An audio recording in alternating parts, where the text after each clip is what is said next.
اللہم رب الناس مذہب الباس اشف انت الشفیع لا شفیع الا انت شفاء لا یغادر سقام۔ قرآن کی نصیحت۔ قرآن میں اللہ تعالیٰ فرماتا ہے، اللہ تعالیٰ کے ساتھ کسی کو شریک نہ کرو، ماں باپ کے ساتھ اچھا سلوک کرو اور تنگ دستی کے خوف سے اپنی اولاد کو قتل نہ کرو۔ ہم تم کو بھی رزق دیتے ہیں اور ان کو بھی۔ کھلے اور چھپے بے حیائی کے کاموں کے قریب نہ جاؤ۔ اسلامی تاریخ۔ اذان کی ابتدا۔ حضرت ابن عمر علیہ السلام فرماتے ہیں کہ حضور صلی اللہ علیہ وسلم نے جماعت کی نماز کے لیے جمع کرنے کا مشورہ کیا تو صحابہ کرام نے مختلف رائے پیش کی۔ کسی نے یہودی کی طرح بغل بجانے اور کسی نے عیسائیوں کی طرح گھنٹی بجانے کا مشورہ دیا، لیکن آپ نے پسند نہیں فرمایا بلکہ سوچنے کا موقع دیا۔ اسی رات حضرت عمر علیہ السلام نے خواب میں اذان سنی اور ایک صحابی عبداللہ بن زید بن عبد ربیہ علیہ السلام نے بھی خواب میں دیکھا کہ ایک شخص اذان کے کلمات کہہ رہا ہے۔ انہوں نے اس کو یاد کر لیا اور آنکھ کھلتے ہی رسول اللہ صلی اللہ علیہ وسلم کے پاس تہجد کے وقت پہنچے اور خواب سنایا۔ آپ صلی اللہ علیہ وسلم نے حضرت بلال رضی اللہ تعالیٰ عنہ کو ان کلمات کے ساتھ فجر کی اذان دینے کا حکم فرمایا۔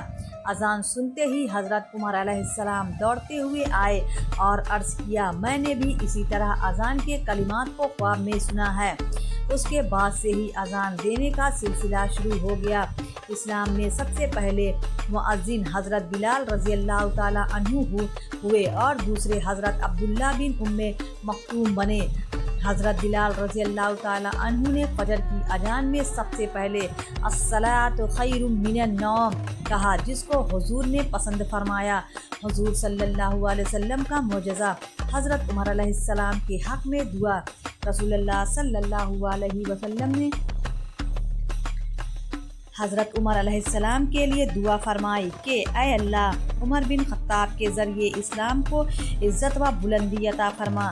چنانچہ ایسا ہی ہوا کہ اللہ تعالیٰ نے اسلام کو حضرت عمر علیہ السلام کے ذریعے وہاں بلندی اور شوکت عطا فرمائی کہ دنیا اس کا اعتراف کرتی ہے۔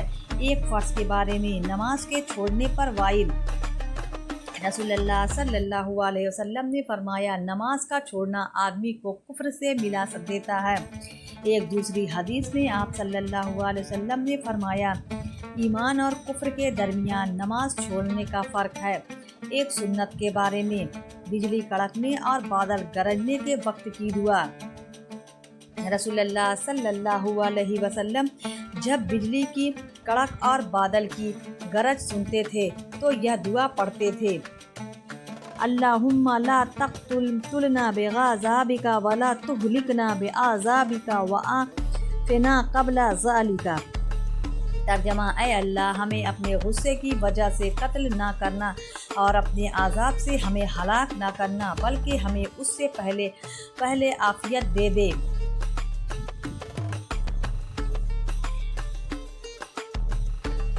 ایک اہم عمل کی فضیلت۔ مومن کا عیب چھپانا۔ رسول اللہ صلی اللہ علیہ وسلم نے فرمایا، جو مومن اپنے بھائی کے کسی عیب کو چھپائے گا تو اللہ تعالیٰ اس کی وجہ سے اس کو جنت میں داخل فرمائے گا۔ ایک گناہ کے بارے میں برے اعمال کی نحوست۔ قرآن میں اللہ تعالیٰ فرماتا ہے، خشکی اور تاری یعنی پوری دنیا میں لوگوں کے برے اعمال کی وجہ سے ہلاکت و تباہی پھیل گئی ہے، تاکہ اللہ تعالیٰ انہیں ان کے بعض اعمال کی سزا کا مزہ چکھا دے تاکہ وہ اپنے برے اعمال سے باز آ جائے۔ دنیا کے بارے میں دنیاوی زندگی دھوکہ ہے۔ قرآن میں اللہ تعالیٰ فرماتا ہے، دنیاوی زندگی تو کچھ بھی نہیں ہے، صرف دھوکے کا سودا ہے۔ فائدہ، جس طرح مال کے ظاہر کو دیکھ کر خریدار پھنس جاتا ہے، اسی طرح دنیا کی چمک دمک سے دھوکہ کھا کر آخرت سے غافل ہو جاتا ہے۔ اسی لیے انسانوں کو دنیا کی چمک دمک سے ہوشیار رہنا چاہیے۔ آخرت کے بارے میں جنت کے درختوں کی سریلی آواز۔ رسول اللہ صلی اللہ علیہ وسلم نے فرمایا، جنت میں ایک درخت ہے جس کی جڑیں سونے کی اور ان کی شاخیں ہیرے جواہرات کی ہیں۔ اس درخت سے ایک ہوا چلتی ہے تو ایسی سریلی آواز نکلتی ہے جس سے اچھی آواز سننے والوں نے آج تک نہیں سنی۔ طب نبوی سے علاج، دعائے جبرائیل سے علاج۔ حضرت عائشہ رضی اللہ تعالیٰ عنہ بیان کرتے ہیں کہ جب رسول اللہ صلی اللہ علیہ وسلم بیمار ہوئے تو جبرائیل علیہ السلام نے اس دعا کو پڑھ کر دم کیا: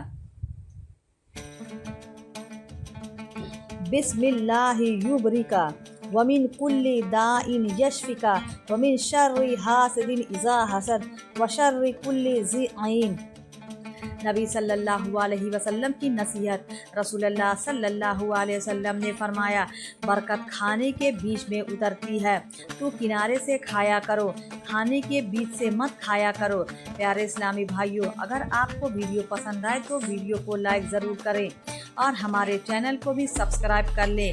ملتے ہیں اگلی ویڈیو میں، تب تک کے لیے اللہ حافظ۔